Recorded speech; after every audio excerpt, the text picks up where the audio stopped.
We must also be alert to the equal and opposite danger that public policy could itself become the captive of a scientific, technological elite. And we'll be faced with equally consequential decisions in the 21st century.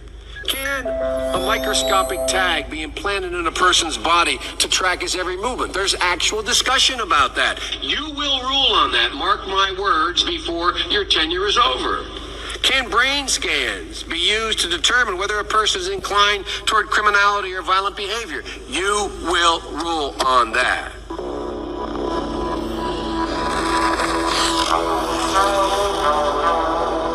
If you have enough data on a person, especially biometric data, and if you have enough computing power, you can understand that person better than the person understand himself or herself. And then you can control this person, manipulate them, and make decisions for them. Can you imagine that in 10 years when we are sitting here, we have an implant in our brains, and I can immediately feel, because you all will have implants. People will literally be part of a network.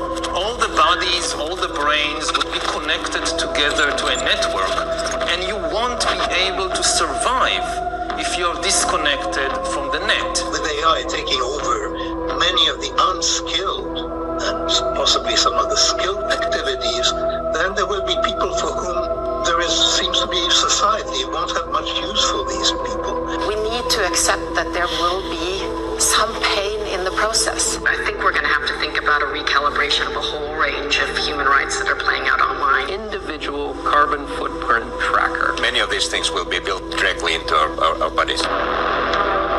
That's a hostile corporate takeover of your body and a digital surveillance censorship dictatorship. President Eisenhower tried to warn us about this years ago. The hostile takeover of a scientific, technological elite. They provide much more powerful intelligence for decision making.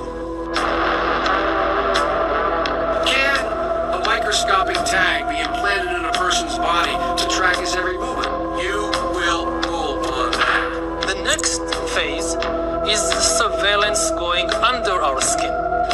Now that we've cracked the code of life, it will not take much longer before we can start to play God. The new powers that we are gaining now, especially the powers of biotechnology and artificial intelligence, are really going to transform us into gods. It's a total, complete AI takeover of every facet of human life, like Harari and others have been saying. Given all the technological developments, it might be feasible, even easy, to support people, even if they don't work. To give them a universal basic income, to give them enough food, enough medicine, and so forth. The big question is meaning. What will they do all day? And one of the answers is that they will just play computer games all day. Virtual reality games.